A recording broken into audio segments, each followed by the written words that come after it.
Toppers, failures, first benchers, last benchers, senior, juniors, civil mechanical, CS, IT, ECEE, सब बकवास है।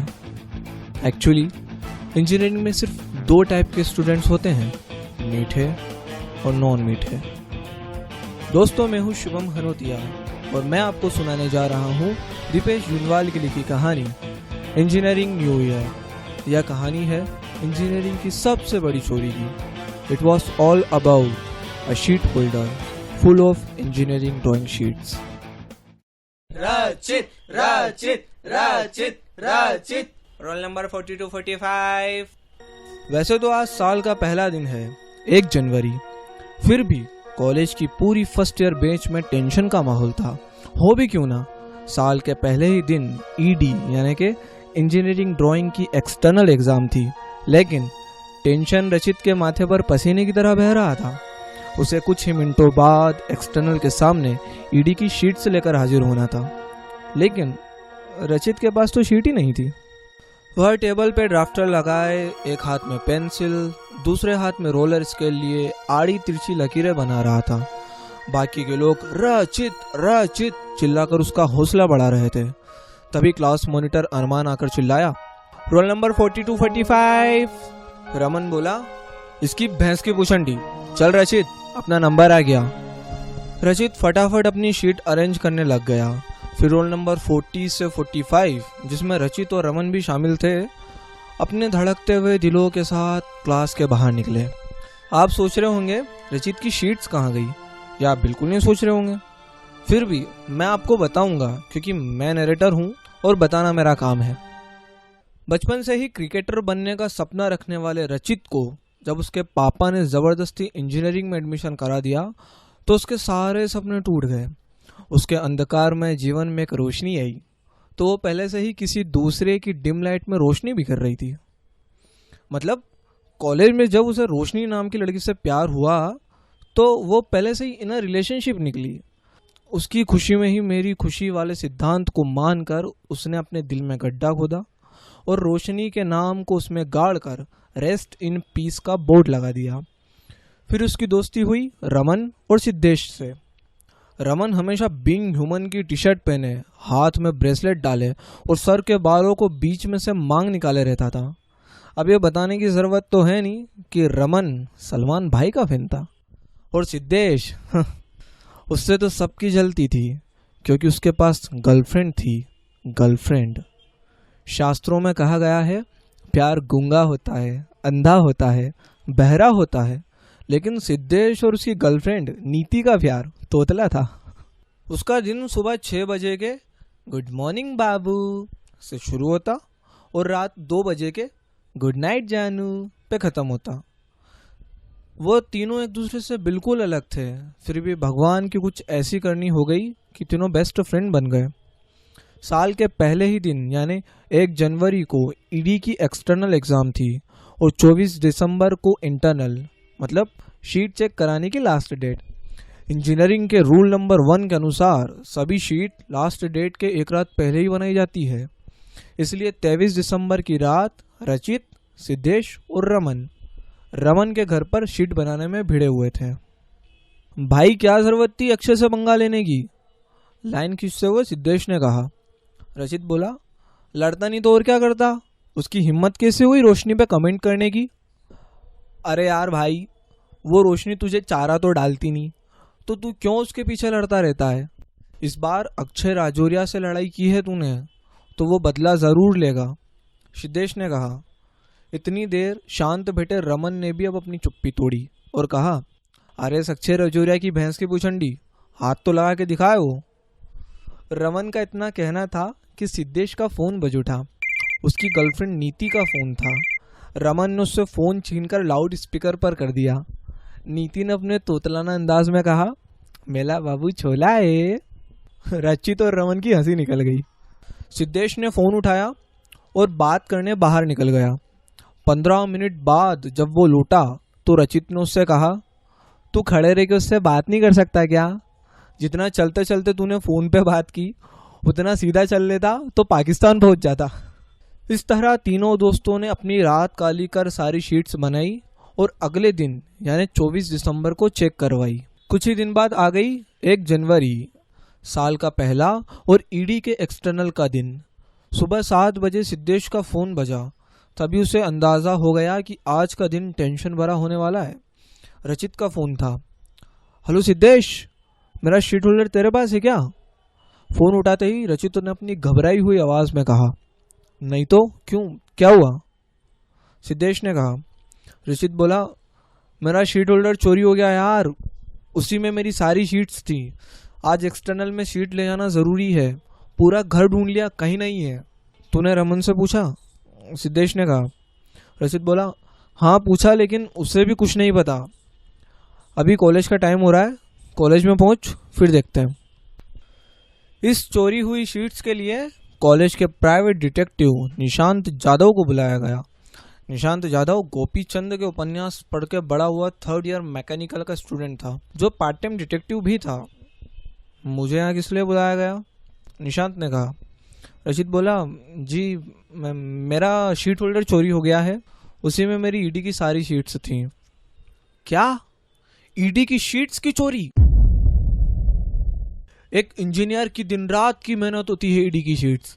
5 रुपए की शीट पे करोड़ों की मेहनत होती है ईडी की शीट्स। इंजीनियरिंग के इतिहास की सबसे अनमोल चीज होती है ईडी की शीट्स।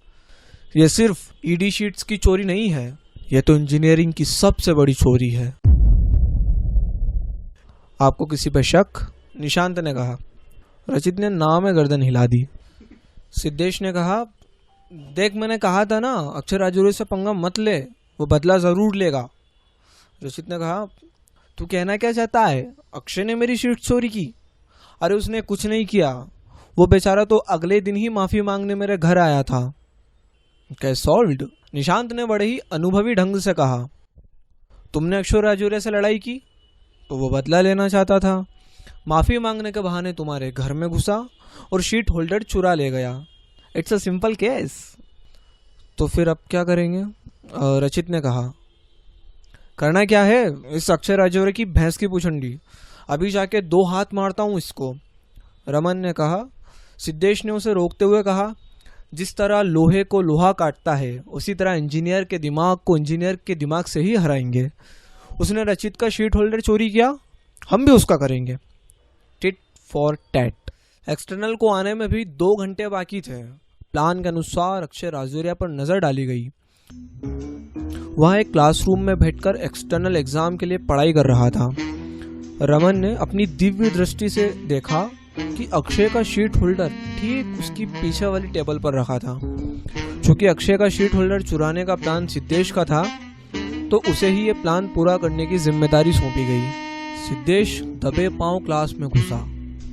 अक्षय के पीछे उसकी नजरों से बचते हुए धीरे धीरे वो टेबल तक पहुंचा। उसने टेबल पर से शीट होल्डर उठाया। वो पलटकर जाने ही लगा था कि उसका फोन बज उठा। अक्षय ने पलटकर देखा, उसका शीट होल्डर सिद्धेश के हाथ में है। तो उसने आओ देखा ना ताओ, सिद्धेश को एक मुक्का जड़ दिया। अच्छा बेटा, अपना इंजीनियर का दिमाग हमारे खिलाफ लगाओगे? यूं 1 साल कोटा में खराब करके नहीं आए हम। इंजीनियर के दिमाग के साथ साथ ड्रॉप आउट की डेयरिंग भी है। पीछे से रमन भी अक्षय को मारने टूट पड़ा। दोनों गुटों में घमासान लड़ाई शुरू हो गई। सब एक दूसरे को मारने में भिड़े हुए थे। अरे बस करो यार, रचित पीछे से चिल्लाया। रचित इतनी जोर से चिल्लाया कि सब रुक गए। रचित बिल्कुल रुआंसा होते हुए बोला, तुम लोग प्लीज लड़ाई बंद कर दो यार, सब मेरी ही गलती है। मुझे इंजीनियरिंग में आना ही नहीं चाहिए था। आज शीट नहीं मिली तो मैं फेल हो जाऊंगा, पर मुझे तो खुश होना चाहिए ना। फेल हुआ तो पापा इंजीनियरिंग छुड़वा देंगे, कम से कम इस बला से तो पीछा छूटेगा। कॉलेज आने के लिए भी पैसे भरो और ना आने के लिए भी फाइन भरो। साला रोहित शेट्टी ने जितनी गोलमाल नहीं बनाई, उससे ज्यादा तो मैथ्स का सब्जेक्ट बना दिया इन्होंने। M1, M2, M3, M4। जब भी मैथ्स का क्वेश्चन सॉल्व करो, एक ही जवाब आता है, आपके द्वारा सोल्व किया हुआ क्वेश्चन सही नहीं है, कृपया दोबारा सॉल्व करें। और तो और कभी एग्जाम खत्म नहीं होती इनकी। हर यूनिट खत्म होने पे test, mid sem 1, mid sem 2, final exam. इतनी एग्जाम कम पड़ती है क्या कि ये सरप्राइज टेस्ट लेने चले आते हैं? कटप्पा ने बाहुबली को क्यों मारा? हाँ, क्यों मारा? क्योंकि उससे भी पता चल गया था कि अगले साल बाहुबली उसका इंजीनियरिंग में एडमिशन करवाने वाला है। इंडिया की क्रिकेट टीम ऑस्ट्रेलिया में जितने मैच नहीं हारती, उससे ज्यादा तो बैग लगते हैं यहाँ हर सेम में। सर्वे के अनुसार 43.44% स्टूडेंट ने टीवी पे एड देखा, आज कुछ तूफानी करते हैं, और इंजीनियरिंग में एडमिशन ले लिया। कुछ ही तो ढंग की लड़कियां होती हैं इंजीनियरिंग में, और वो भी पहले किसी चमन जैसी शक्ल वाले लड़कों से सेट होती है। और तो और ये कॉलेज वाले कम पढ़ते हैं ना, इसलिए हर 6 महीने में एक्सटर्नल चले आते हैं हमारी मारने के लिए। रचित की भड़ास सुनकर सब इमोशनल हो गए। अक्षय राजौरा ने आंसू पोंछते हुए कहा, भाई मुझे माफ़ कर दे यार, मुझे नहीं पता था तुझे इतनी प्रॉब्लम्स है। ले भाई, ले जा तेरा शीट होल्डर जो मैंने तेरे घर से चुराया था। इतना कहकर अक्षय ने आगे रखा हुआ शीट होल्डर रचित के हाथ में दे दिया। वो रचित का ही शीट होल्डर था। सबने राहत की सांस ली। इतने में ही सिद्धेश का फिर से फोन बज उठा। आदत से मजबूर रमन ने फिर उसका फोन छीनकर लाउड स्पीकर पर कर दिया। मेला बाबू गुच्छा है, फोन क्यों नहीं उठाला? गुच्छा तो नहीं है, लेकिन उसका गाल जरूर सूजा हुआ है, मुक्का पड़ गया तुम्हारी वजह से, रमन ने हंसते हुए कहा। सभी हंसने लगे। तभी रचित ने फिर से बम फोड़ दिया। मेरी शीट नहीं है इसमें, ये शीट होल्डर तो खाली है। क्या? सभी लोग चौंक गए। अक्षय राजौरिया ने कहा, यह कैसे हो सकता है? मैंने तो इसे खोलकर देखा भी नहीं, जैसे उठाया था वैसा ही वापस कर दिया। अब क्या होगा? रचित ने बिल्कुल रुआसा होते हुए कहा। एक्सटर्नल को आने में सिर्फ 1 घंटा बचा है। अब कुछ नहीं हो सकता, सिर्फ एक ही रास्ता बचा है। इस 1 घंटे में जितनी शीट बना सकता है बना ले, कम से कम पास तो कर ही देंगे तुझे, सिद्धेश ने कहा। फिर क्या था? रचित ने टेबल पर ड्राफ्टर लगाया और एक हाथ में पेंसिल, दूसरे में रोलर स्केल लेकर आड़ी तिरछी लकीरें बनाने लगा।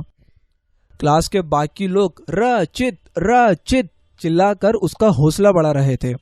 1.5 घंटे में वो सिर्फ 2 शीट ही बना पाया और उसका नंबर आ गया। वो अपने धड़कते हुए दिल के साथ अंदर गया। रूम के बीच में एक टेबल लगी थी। टेबल के दूसरी ओर कुर्सी पर एक्सटर्नल बैठा था और उसके बगल में ईडी पढ़ाने वाली नम्रता मैम बैठी थी। दोनों को गुड आफ्टरनून विश करके रचित और बाकी लोग कुर्सी पर बैठ गए। रचित को देखकर नम्रता मैम बोली, अरे रचित, तुम्हें अपनी शीट्स का बिल्कुल भी ध्यान नहीं रहता क्या? चेक कराने के बाद सारी शीट मेरे केबिन में ही छोड़ गए थे, वापस लेने ही नहीं आए। ये सुनकर एक्सटर्नल के सामने ही रमन के मुंह से निकल आया, उसकी भैंस की पुछंडी। तो दोस्तों, बस यही खत्म हुई ये कहानी। कैसी लगी ज़रूर बताइएगा, और हाँ, लाइक, कमेंट, सब्सक्राइब अगर नहीं किया ना तो रमन कहेगा इसकी भैंस की पुछंडी।